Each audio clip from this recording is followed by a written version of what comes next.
Welcome back, dear viewers, and you are still watching Cairo Local Time. And in this segment of our program, we will talk about preparations by the Ministry of Tourism and Antiquities to host the upcoming climate change in Egypt next November, in Sharm el-Sheikh next November. And we will try to know more about these preparations and the tourism activities and programs prepared for tourists. And now we are joined over the phone by Mr. Elhamy Ziat. He is a tourism expert. Good afternoon, sir. No. Good afternoon, Mr. Elhamy. Good afternoon. So, sir, how is the Ministry of Tourism preparing for the COP27? Well, it's really not only the Ministry of Tourism, it's everybody who is preparing because many ministries are involved. The Ministry of Tourism can be involved only in the logistics part, which means the booking of the hotels, the making sure that everything goes all right for the clients. That's basically the job of the Ministry of Tourism. And making sure that the travel companies are offering the proper service required, and there is no overbooking with hotels. You know, these are logistic items. But there are other items as the promotion, for instance. Promotion is done by the whole of Egypt, by the Ministry of Foreign Affairs, by many other ministries, the Ministry of Environment, because that's their job as well. We are talking about environment. So everybody is involved in this activity, and the private sector as well, because all this returns to the fact that there are some people who have to handle this, and those who handle this are the private sector, the travel companies, the hotels, the airlines, etc. Yes, Mr. Elhamy, if we talk about the significance of holding such an important conference here in Egypt, and what will it add to the tourism industry? It's extremely, extremely important for many reasons. Just from the selfish point of view, which is, I mean, the touristic point of view. Yes. First of all, it will bring a large number of people. So this by itself is very good for the economy, and the money generated will be generated through tourism, through the tourists that spend the money here. Secondly, when we have a conference, the hotels are selling the rooms single or double at the same rate. So this encourages the conferees, the people who will attend, to bring their partners with them. If it's a lady, she will bring her husband. If it's a man, he will bring his wife or daughter, etc. Because the only difference will be the food. Thirdly, normally conferences, if the cost of travel is paid by the individual, which it seldom happens, it is deducted from his taxes. So this encourages him to bring someone with him, and plus it encourages him to come.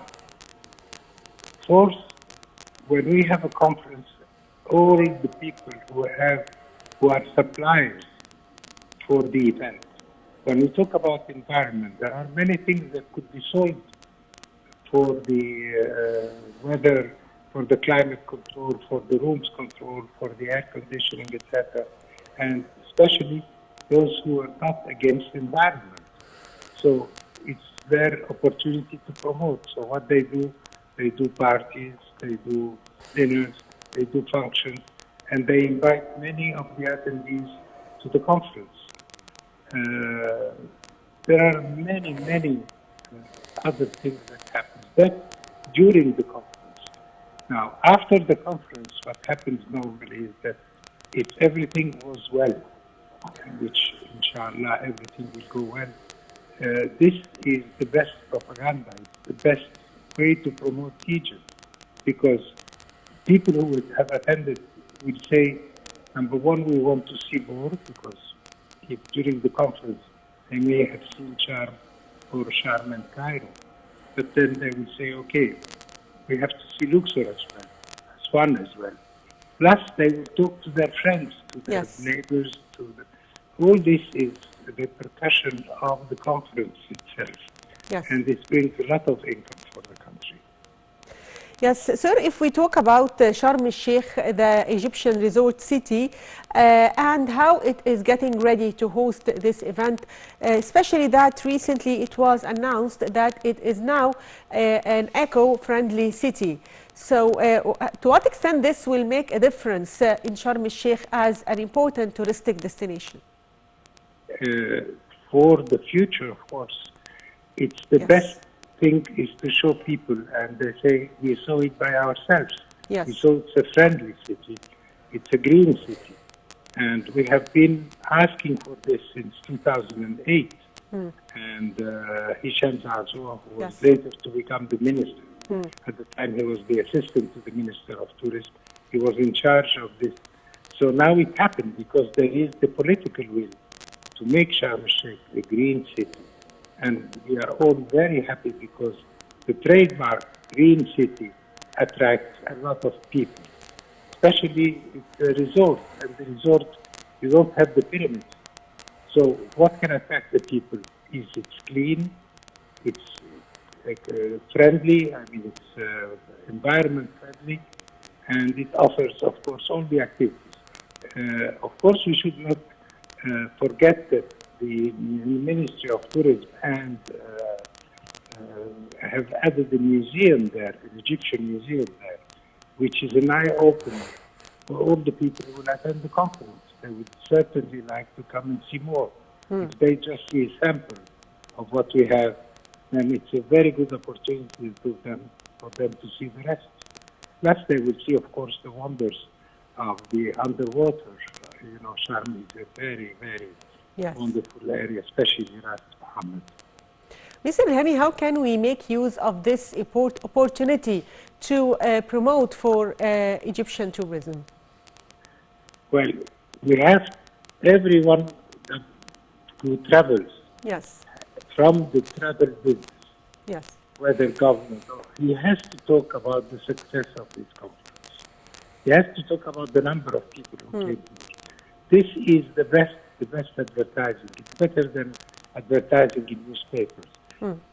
People talk to each other, and that's the best way. And everybody should be ready to answer questions concerning the conference. I'm speaking about the profession.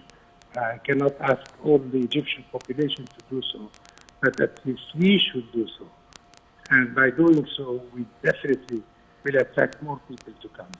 Now, we have to remember one thing very important, is that conferences, they change venue, I mean, they change country every sequence. They say they have to meet every 3 years. Every 3 years, they have to use a different country. And this different country must be in a different continent altogether. And the African continent has not received many conferences because we didn't promote it enough. And we have only 3 countries that have the capacity to accept conferences. Not of this magnitude, of course, but conferences in general. Egypt being number 1 and the largest, and the second is South Africa, and the third is Morocco. All other countries cannot handle conferences. So we are in a unique position, is that in the African continent, we are the closest to most destinations, and we are the largest by far, and we have the best facilities, not only in Cairo, but in Sharm el-Sheikh, everywhere around Egypt. Yes, also the tourism minister said that tourism programs will be announced and will be conducted in famous Egyptian tourist destinations in Sharm el-Sheikh, Hurghada, Luxor and Aswan for the participants in the COP27. So we can see that the ministry is also expected to arrange tours to other destinations in Egypt, not only Sharm el-Sheikh. So what's your take on this? Absolutely. I'll tell you one thing. Always when we have a conference, yes, because a person has traveled so far for work, for business, then they do what we call pre- and post-tours. Yes. Which means that before or after, depends on their time, they do see other destinations in the same country. So it's a unique opportunity because the person has paid already to come all the way to Sharm el-Sheikh. So with a little extra, he can visit other cities. So we see that many people seize this opportunity to visit the other cities within the same country. And sometimes they even go to visit the country next to it. They could visit Tunisia, they could visit Cyprus. But to tell you, a conference is a big thing, and it has many benefits. And we reckon that a conferee spends 5 times as much as a regular tourist. Because besides all what I mentioned, the people who can sell anything related to the conferees, they have an interest to having parties, to having dinners, to having functions. Yes. And this is a lot of spending. So everybody benefits out of it. It's a two-way street for everybody. So, Mr. Elhamy, if we talk about the importance of conference tourism to Egypt, and do you expect Egypt to be one of the important destinations for conference tourism in the coming period? Absolutely. I see, not only I foresee, I'm sure, because yes, the president is doing all he can to promote conferences to Egypt. And when the highest authority within the country does so, I mean, it means that they understand the value of the conferences, and they have asked all the other government officers to participate in the effort. So this makes a big difference when the Ministry of Foreign Affairs, the Ministry of Economics, every ministry is involved in promoting the conference, each one in turn, depending on the importance. So that's by itself is a great effort expended by all Egyptians.